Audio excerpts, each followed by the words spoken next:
महासंचालकांना हात जोडून विनंती आहे, या मुंबईच्या पोलीस कमिशनर साहेबांना हात जोडून विनंती आहे, तुमचे सगळे नियम अटी शर्ती त्याचं पालन करू। पण तुम्ही आम्हाला सन्मानानं वागणूक देणार असाल तर कायद्याचा धाक आम्हाला दाखवू नका। त्या कायद्याचं पालन तुम्ही सुद्धा केलं तर तुमचा सन्मान राखू, नाहीतर आम्हाला गोळ्या घालाव्या लागतील, मागे हटणार नाही। आणि महाराष्ट्रातल्या प्रत्येक मल्हार मावळ्याला विनंती आहे, माझी तब्येत ठीक नाही, आता मी जेवण केलं म्हणून बोलतोय, उद्या आट्या घालून मेल तरी फरक पडत नाही। पण प्रत्येक मल्हार मावळ्यानं परवानगी मिळाली तर कमी लोक आले चालतील। मी एक जबाबदारीने बोलतो साहेब, उद्या जर पोलिसांनी मला अटक केव्हा करते सांगता येत नाही, मला हे बोलता येईल का नाही माहित नाही, म्हणून मी आज शेवटचं भाषण म्हणून इथं बोलतो। मी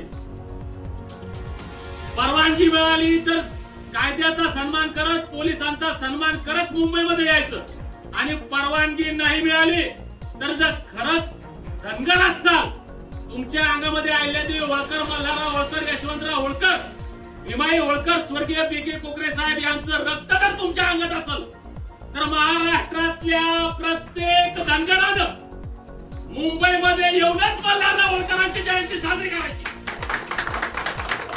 आणि जिथं पोलीस अडवतील, ज्या रस्त्यात, ज्या चौकात पोलीस अडवतील तिथं मांडी मारून बसायचं, मल्हारराव होळकरांचा झेंडा हातात घ्यायचा आणि तिथंच ही आंदोलन, तिथंच उपोषण चालू करून द्यायचं।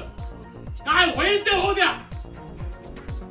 तुम्ही जर आमच्या स्वाभिमानाशी खेळणार असाल, तुम्हाला जर आमच्या भावना कळत नसतील, तुम्हाला जर आमच्या वेदना कळत नसतील, गेल्या 70 वर्षाचा अन्याय तुम्हाला जर दिसत नसेल तर तुमच्या विषयी सुद्धा आम्हाला सहानुभूती नाही। धनगरांनी कशाही पद्धतीने जर मुंबईत यायचं म्हणलं, पोलीस रस्त्यावर पोलीस आहेत, रेल्वे स्टेशनवर पोलीस आहेत, प्रत्येक गाडी पोलीस चेक करणारे, प्रत्येक माणसाला चेक करणारे, बाहेरून येणारे लोक ओळखू येतात,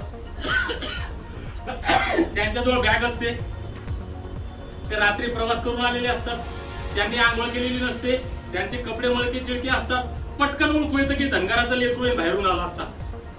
पण तुम्ही सकाळी 6 वाजता घरातून निघायचं, 8 वाजता घरातून निघायचं, 9 वाजता घरातून निघायचं, आंघोळी करून चकाचक, बॅग नाही राहणार, तुमच्याजवळ कपडे चांगले राहतील, पोलिसांना कळणार आहे तुम्ही धनगरी म्हणून, आणि मग तुम्ही आझाद मैदानातून जर सगळे जाऊन बसले तर काय होईल? होईल कधी काही ना काही।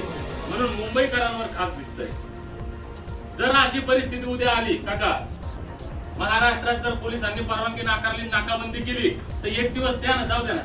कोरोनाच्या काळात सगळेच दिवस आई घरी होतो आम्ही,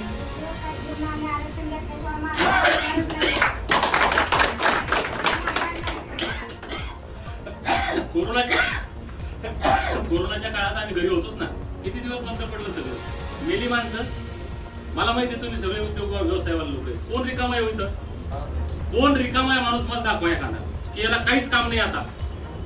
मग आमच्या घरी काही देवदेवतांचा कार्यक्रम असेल, भंडारा असेल, यात्रा असेल, आम्ही 8 दिवस जातो की नाही? आमच्या घरी कोणाचं लग्न असलं तर आम्ही 4 दिवस जातो की नाही?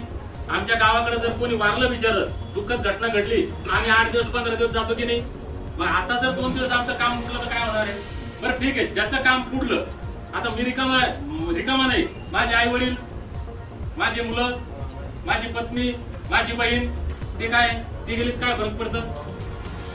म्हणून आपल्या जो बिचारा भाऊ आमचा येत नसल त्यांना घरचे सगळे सदस्य त्या दिवशी पाठवायचे, आणि जर पोलिसांनी परवानगी दिली नाही जरी दिली, आणि आपण ज्या दिवशी मुंबईमध्ये येऊन होतो त्या दिवशी जर पोलिसांनी आपल्याला परवानगी दिली तर आपण कायद्याचं पालन करू साहेब। सकाळी 10 वाजता ग्राउंड मध्ये जाऊ, तुमच्यासाठी फार सोपं आहे, सकाळी आंघोळी पांघोळी करायच्या, 2 घास आपले खायचे, 1 डबा सोबत घ्यायचा, लागलं तर 4 जणांचं जेवण एक्स्ट्रा सोबत घ्यायचं, सकाळी आझाद मैदानात यायचं, दिवसभर तिथं बसायचं, संध्याकाळी ट्रेन मध्ये बसायचं, घरी यायचं।